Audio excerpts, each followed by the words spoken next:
네, 우석진 교수, 김원장 기자 두 분과 함께하겠습니다. 어서 오세요. 안녕하세요. 안녕하세요. 네, 설 연휴는 잘 보내셨습니까? 네.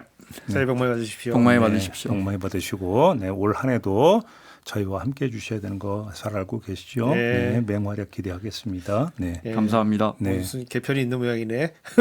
아니, 전혀. 새해 맞고 처음이니까 예. 그런 얘기 하시는 거죠. 예. 안 되죠. 안 됩니다. 네. 자, 이 설 연휴 밥상머리에 올라간 소재 중에 최고가 지금 코스피 5천이었다라는 이야기가 있던데 맞습니까?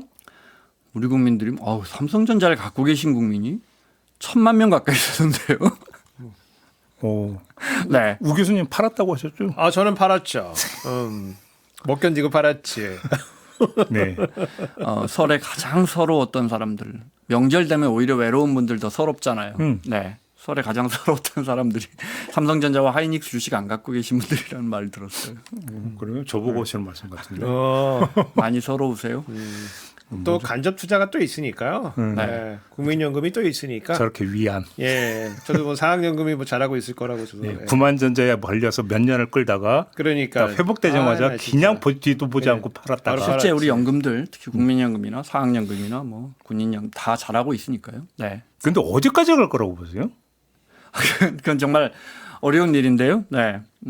뭐 주식 말씀드린 그렇지만 그러니까 우리는 그러니까 AI 시대가 끌고 가는 보이지 않는 미래를 만드는 7개의 이른바 빅테크 기업들이 있고 그 빅테크 기업들이 만드는 건 사실은 허상이에요. 어떤 미래가 만들어질지 몰라요. 네. 별로 돈 안 되는 얘기도 뭐 그러니까 어떻게 될지 어떻게 펼쳐질지 모르죠. 네.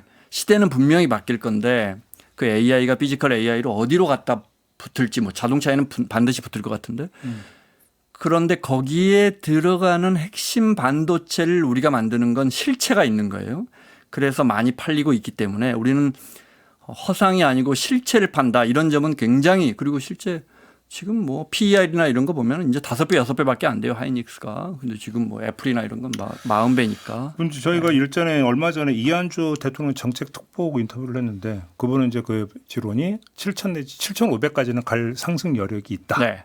대한민국 경제를 볼 때 이렇게 주장을 하시던데 교수님은 어떻게 생각하십니까? 저는 뭐 주가 예측을 원래 안 하는데 하면 이제 제가 이제 투자하죠. 근데 여하튼 안 하는데 여하튼 지금까지 온 거는 사실은 펀더멘탈에 기초해서 지금 뭐 적정한 평가 적정 정도까지 온 거다. 그래서 뭐 적정까지 왔다. 적정까지는 온 거다. 지금 이렇게 보여지고 이제 여기부터 다져서 나가는 거고 이제 뭐 경제학자로서 갖고 있는 거는 사실은 이런 에피소드가 인류가 지금 뭐 인류 처음으로 갖고 있다 이건 아니거든요. 지금 이런 종류의 이제 여러 가지 그 뭐 주가가 올라가고 뭐 기업이 뭐 융성하고 이런 것들은 뭐 주기적으로 계속 이제 생기는 거고, 그렇죠. 예.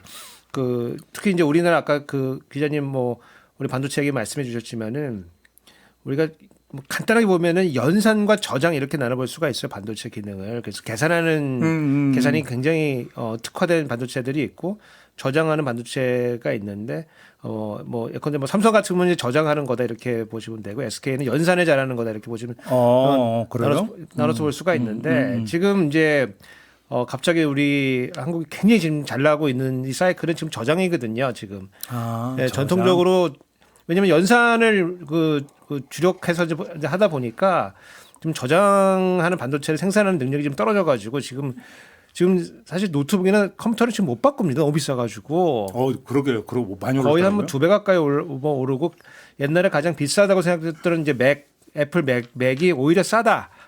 다른 게 너무 올라가지고 오히려 그게 싸다 이렇게 해가지고 맥미니를 이제 그 사모으는 열풍이 일어나기도 했는데 여하튼 그런 것들이 이제 뭐 아주 운이 좋아서 이제 이렇게 되는 거고 다만 이거를 지속할 수 있는 우리 경제 체제가 되는 거냐 그거에 대해서 저는 이제 그런 게 더 관심이 있죠. 예컨대 지금 뭐 아까 우리 설날에 뭐 삼성하고 하이닉스 들고 있는 사람이 뭐 아이가 할 말이 많았을 거고 많은 가족도 가르쳤을 거 아니겠습니까? 야 주식사 이렇게 하는 거야 이렇게 하면서 가르쳤을 건데.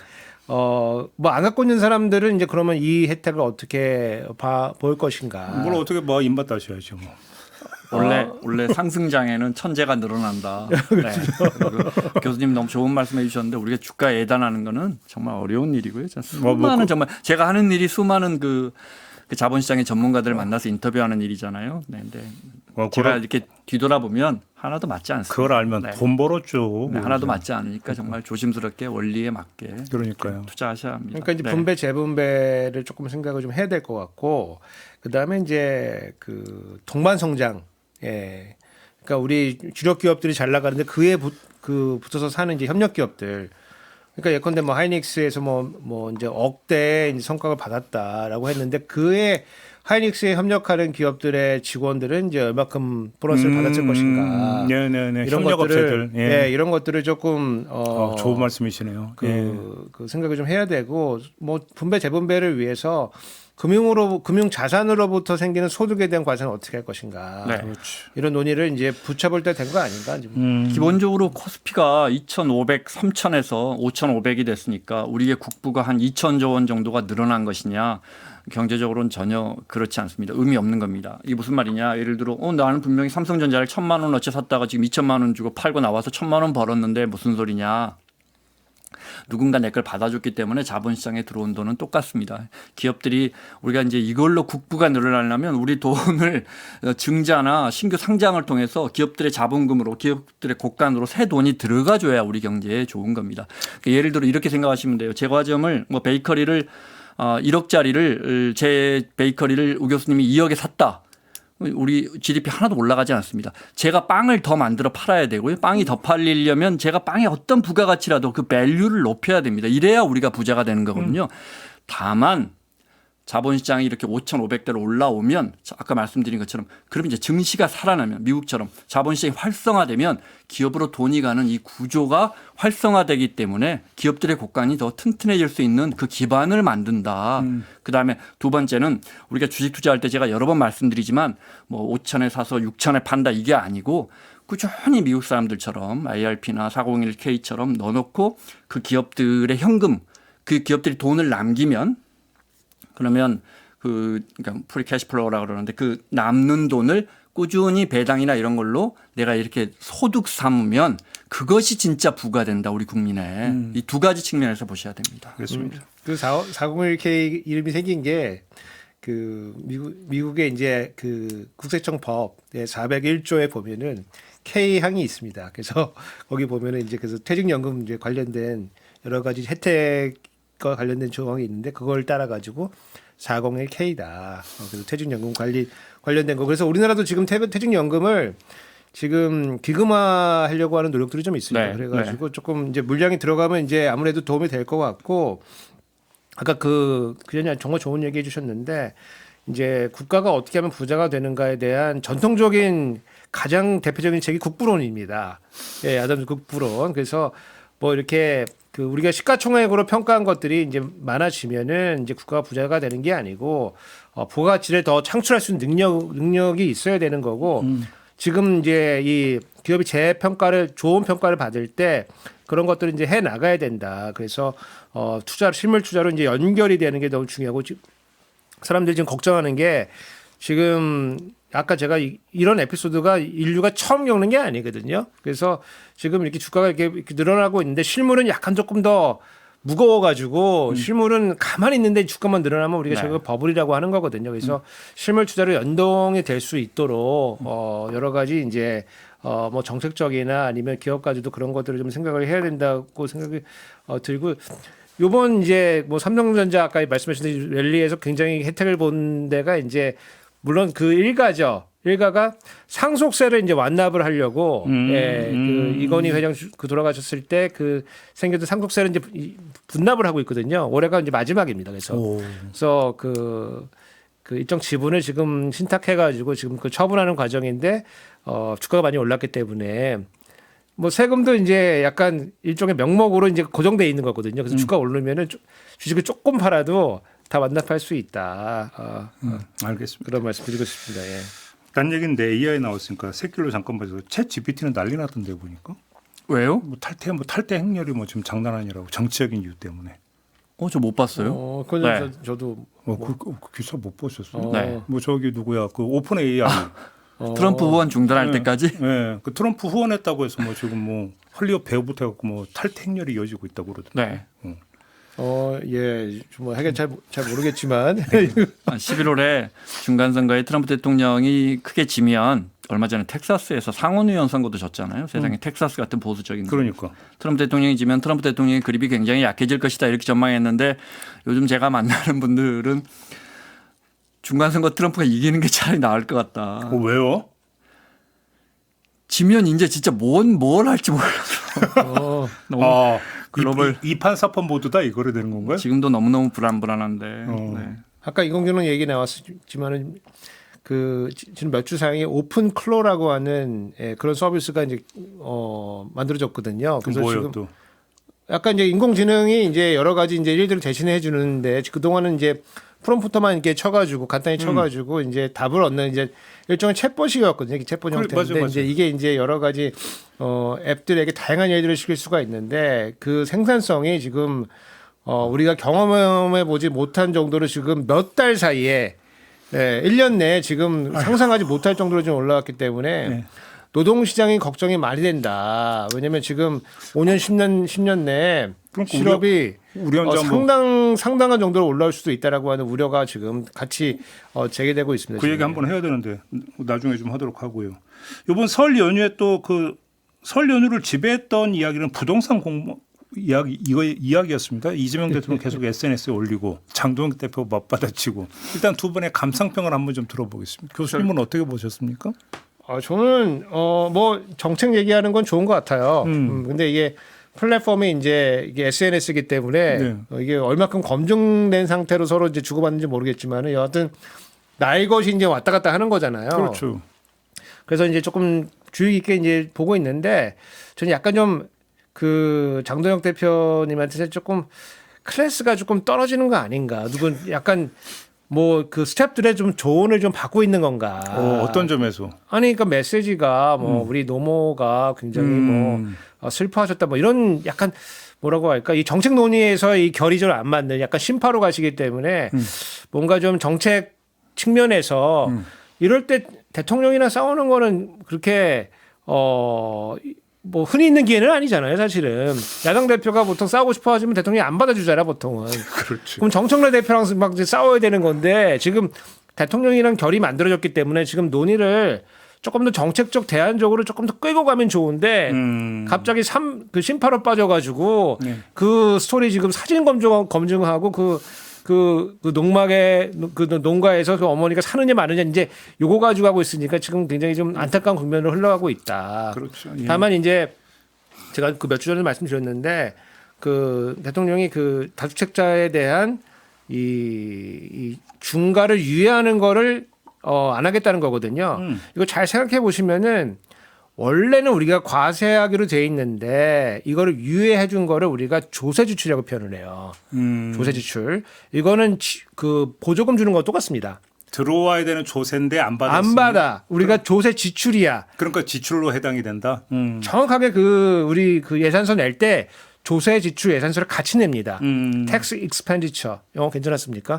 예, 조세 지출. 예. 그래서 다주택자한테 우리가 사실은 보조금을 주던 거예요. 그렇죠, 그렇죠. 그거를 더 이상 우리가 보조금까지 주면서 다주택을 뭐 유지하게 지원할 필요가 있느냐 그렇죠. 측면에서 보조금 이제 안 준다. 이렇게 바꿔보시면은 국민들이 그렇게 싫어할 이유가 없다. 그렇죠. 예. 그런 측면에서 지금 그 장동혁 대표는 지금 뭔가 이 정치적인 측면에서 대안을 제시하지 못하면서 약간 밀리는 국면 아니냐. 저는 좀 그렇게 봤습니다. 예. 크게 의미를 부여하고 싶지는 않고요. 일단 이 대통령의 분당집은 안 살고 있으니까 팔아라 이거는 사실은 논지가 많이 빗나갔잖아요. 대통령 끝나면 들어가 살 거잖아요. 그러니까. 대통령 계속하게 해줄 것도 아니고. 아니 그러면 네.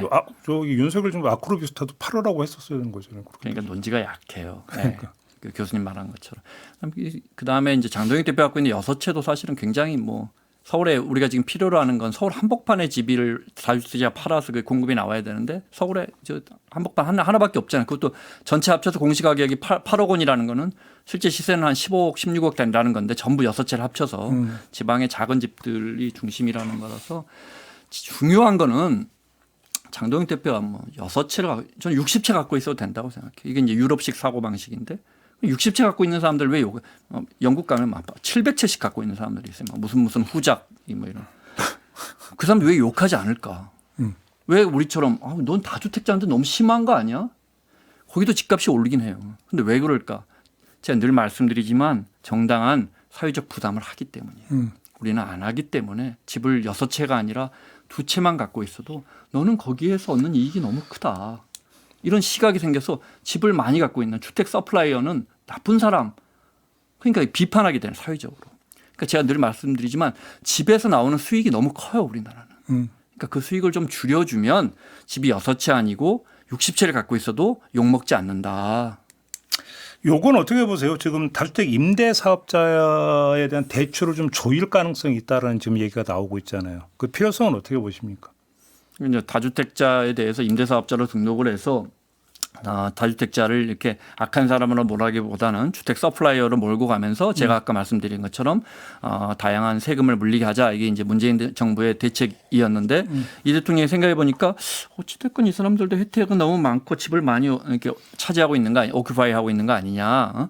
그게 이제 한 8년 정도 약속을 지켜야 되는데 이렇게 누르면 그러면 이제 2028년까지 한 2, 3만 가구 정도가 이 사람들이 갖고 있는 게 또 나올 거예요, 매물로. 그걸 유도한 건데 저는 뭐 이렇게 이것도 역시 큰 부분은 아니라고 봐요. 네. 원칙에 대한 문제인 것 같아요. 네. 근데 이제 그 약속을 믿고 임대사업 등록을 했던 분들은 이거는 국가가 이게 정부가 바뀌니까 이게 또 바뀌네 이렇게 생각할 수 있죠. 교수님은 그 대출 조이는 건 어떻게 보세요? 대출 이게 이제 그 이번 정부도 마찬가지고 이제 금융 공무원들이 생각하는 대출을 조인다는 것이 보통 신규 대출이거든요.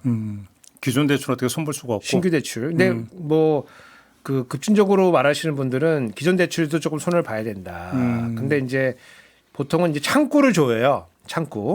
창구에 뭐 새로 서류 갖고 오면은 뭐 연장해 준다 안 해준다 아니면 신규 대출 내준다 안 해준다 이렇게 보통 규제를 하는데 그게 이제 창구 지도면서 뭐 이제 공무원들이 직접적으로 이제 그 규제를 가할 수 있는 건데 간접적인 규제도 사람들이 얘기를 좀 많이 해요. 이제 뭐냐면은 이 주택담보대출이나 이런 것들에 대한 그 은행들이 갖고 있는 이런 채권이잖아요. 이 채권에 대한 위험 가중치를 좀 조정을 하면은 은행들이 이제 알아서 조정하거든요, 사실은.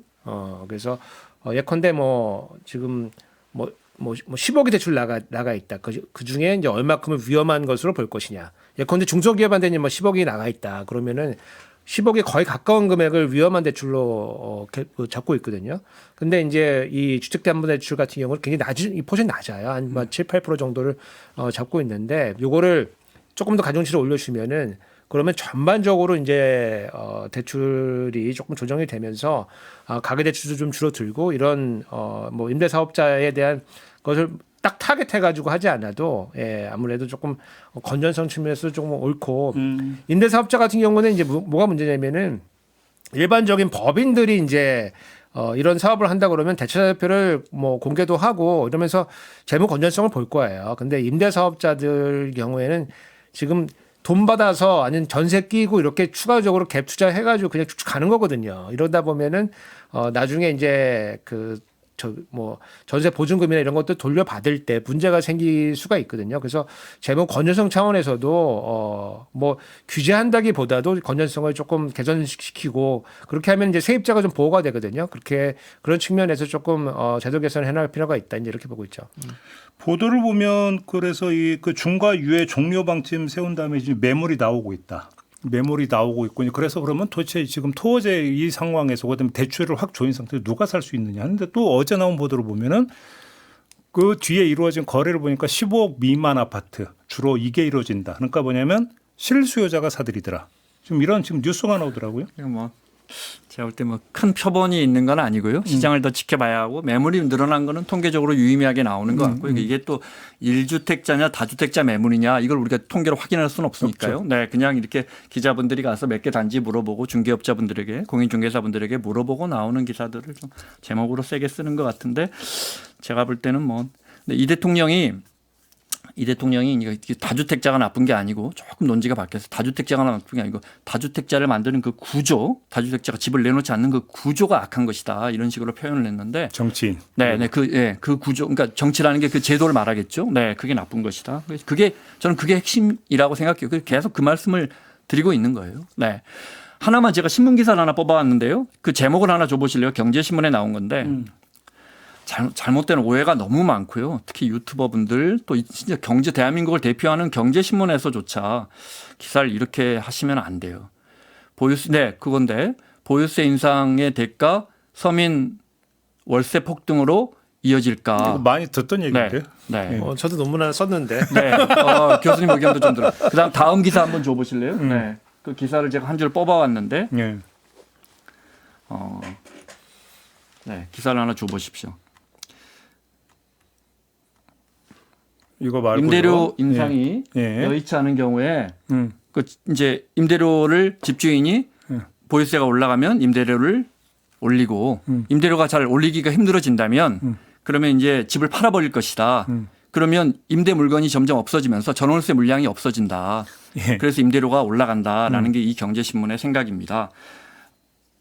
오해입니다. 하나씩 설명을 드릴게요. 그러니까 예를 들어 JB가 살던 명지대 앞에 JB가 다주택자라고 하죠. 다주택자 아닌 걸로 알고 있는데. 예. 뭐 이렇게 또 확인까지 오래. 그 집을 본인이 전세 내준 집을 팔았어요. 근데 토호제니까 실거주해야 돼요. JB가 무주택자밖에 못 사죠. JB가 집을 샀어요. 그러니까 전세 물건이 하나 사라졌잖아요. 그래서 공급이 줄어든다는 논지예요. 자, 생각을 해보세요. 그러면 JB가 살던 무주택자이기 때문에 JB가 살았던 예를 들어 상암동 집은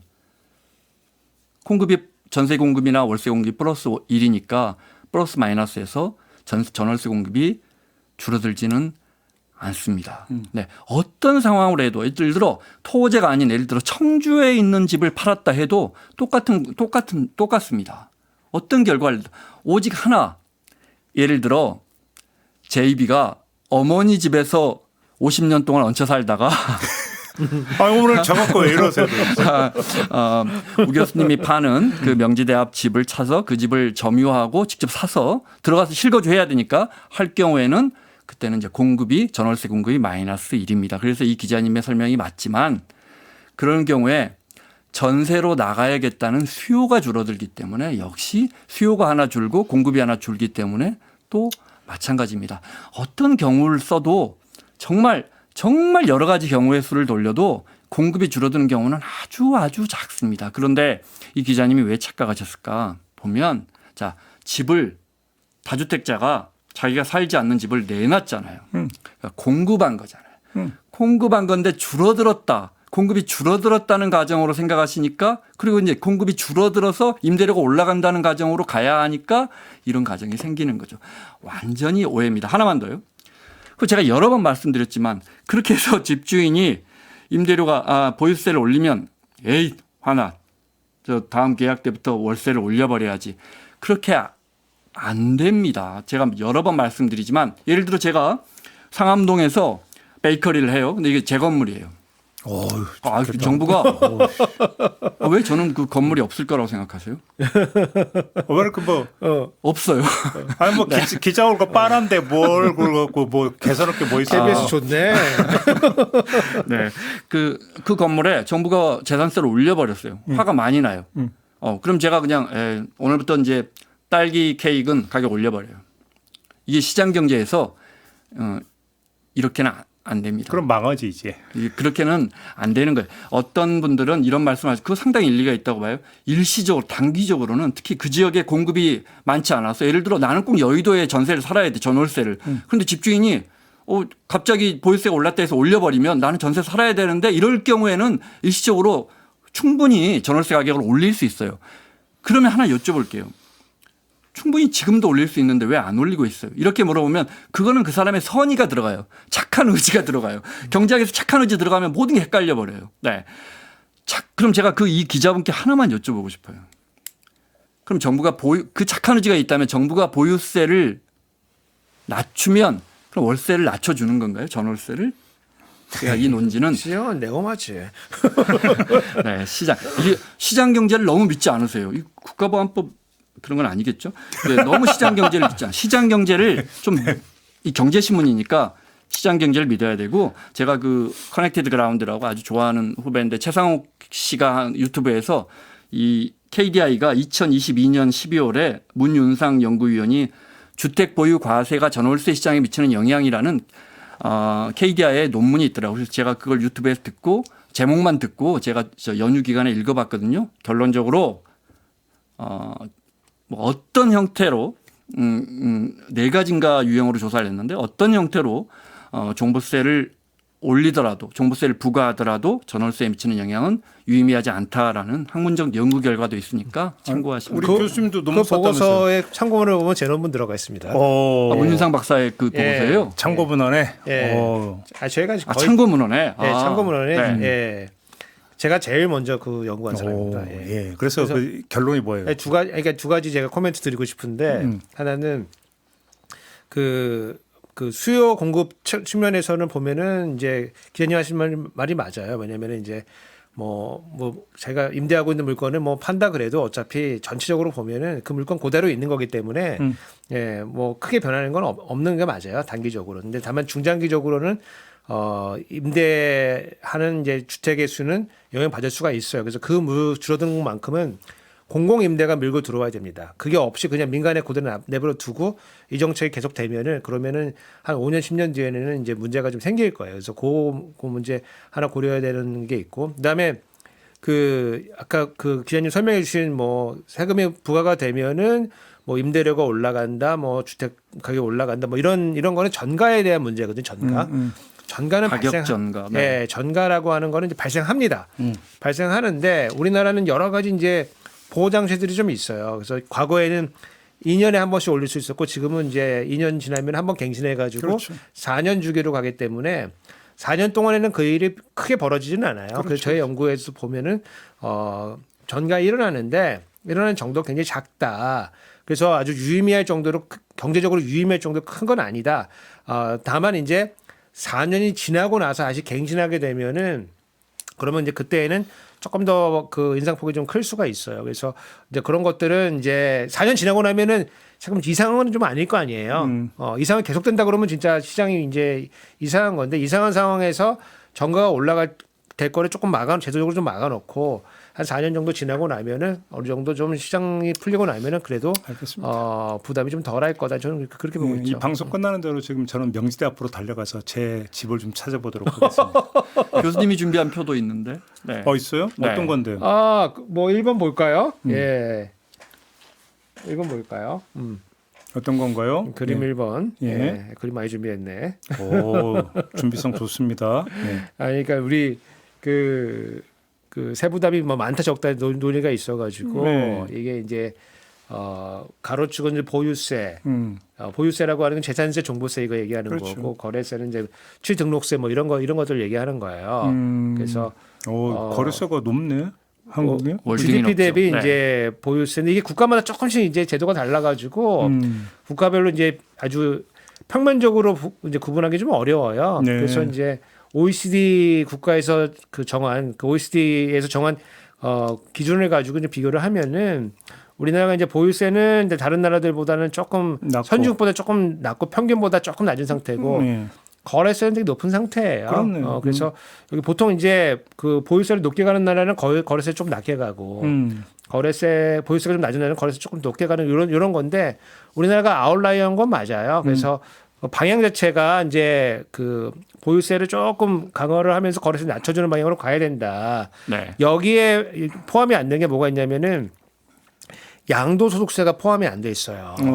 예, 뭐 선진국들은 이거를 이제 자본이득세라는 카테고리를 포함시키고 우리는 이름이 양도소득세잖아요. 네. 그 소득세에다 포함을 시킵니다. 그래서 약간 좀 바로 구분하기 좀 어려운데 여하튼 여기다가 그 양도소득세까지 여기다 거래세로 포함시키게 되면은 굉장히 우리가 이제 부동산 관련된 세부담 자체는 낮은 건 아니다.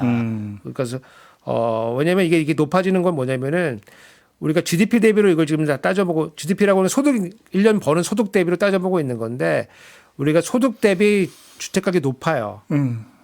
예, 소득 대출은 1.8배 정도 높아요. 나와요. 그래서 우리가 뭐 프라이스 인컴 PII라고 부르는데 프라이스 인컴 레이셔 그 가격하고 그다음에 소득하고 이제 나눠 가지고 구하는 건데 그게 높기 때문에 이런 거래 관련된 이런 것들이 굉장히 지금 세금이 굉장히 높은 편이다. 그러니까 이렇게 설명드리면 될 것 같아요. 지금 보면은 여기 요 표가 이게 정확한데 여기에 한국 사람 우리는 다른 나라보다 한 선진국보다 한 1.GDP 대비해서 집값의 총량이 1.8배 정도 되니까 집값이 비싸니까 취득세를 내더라도 보유세를 내더라도 세율은 낮지만 세금을 더 많이 내기 때문에 야 GDP 대비해서 우리가 내는 보유세의 비중은 OECD 비해서 그렇게 뭐 많이 낮지 않아라는 주장이 상당 부분 맞긴 맞는 거예요. 이렇게 이해하시면 돼요. 한국 사람들이 소득에서 빵에 지출하는 돈이 엄청 많더라. 한국 사람들 빵 되게 많이 먹어. 그게 아니고 빵값이 비싼 거예요, 한국은. 그러니까는 빵의 그 소득에서 빵값에 지출하는 비중이 높은 것처럼 보인다. 그렇게 이해하시면 되고 이 표에서 빠진 게 있어요. 이거 제가 방콕 특파원 했잖아요. 예를 들어 베트남, 태국, 베트남은 재산세가 없어요. 토지에 약간 물려요. 거의 내지 않는다고 생각하시면 돼요. 태국도 100만 달러면 1년에 한 70만 원 내요. 한 15억짜리 주택이면. 네. 멕시코 같은 나라도 미국이 10분의 1이니까 0.1, 그러니까 우리가 실효세율이 0.17 정도 되니까 우리보다도 더 낮아요. 자, 그러니까 만약에 보유세를 낮춰야 한다는 분들은 지방선거 때 이렇게 주장하시면 될 것 같아요. 영국, 미국, 프랑스, 캐나다, 일본 이런 방향으로 가지 말고 우리도 멕시코, 베트남, 태국 이런 방향으로 가자. 이렇게 강하게 외치면 설득력이 있을 것 같습니다. 저는 약간 좀 봤는데 그 선진국들 보유세가 이제 그 높은 이유는 그 사람들이 보유세 높은 대로 선택해서 들어가요.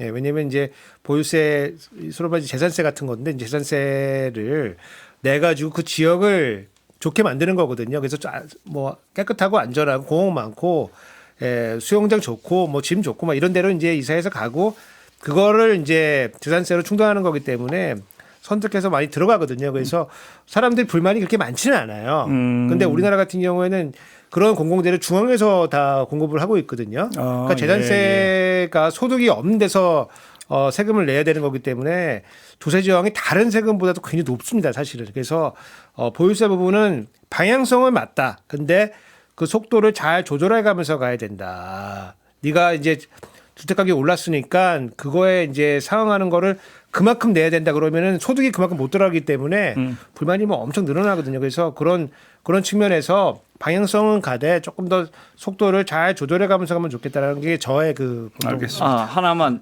제가 이런 보유세 관련 이야기를 하면 꼭 댓글에 무슨 소리야 미국은 우리처럼 시세에 따라하지 않고 매입 가격에 재산세를 부과해 이 댓글 꼭 붙는데 그것도 잘못 알려진 거예요. 캘리포니아 미국의 50개 주 중 캘리포니아만 그렇게 합니다. 근데 캘리포니아 기본적으로 제가 여러 번 말씀드렸지만 뭐 기본 재산세율이 1.2%, 1.3% 여기에다가 지금 말씀하신 것처럼 우리 동네에 학교 지었어, 도로 놨어, 다리 놨어 이러면 카운티에서 세금을 또 부과해서 거의 실효세율이 1.5까지 올라가요. 그러니까 주민들이 하도 이거 재산세가 비싸다. 그래서 이게 주민발이 13호인가 그래가지고 한 20여 년 전부터 해가지고 매입한 가격에 부과하는 거지. 다른 주는 아니다. 그렇게 하지 않는다. 전혀 잘못된 사실이 일부에 의해서 굉장히 그다음에 이제 미국은 뭐 소득세에서 깎아준다. 그거 맞는 말이에요. 그런데 이제 $10,000까지 그러니까 주정부에 낸 재산세에 내가 한 $20,000 세금을 냈다면 미국은 재산세가 어마어마하니까 $20,000 정도 냈다면 내가 연방 정부에 내는 소득세에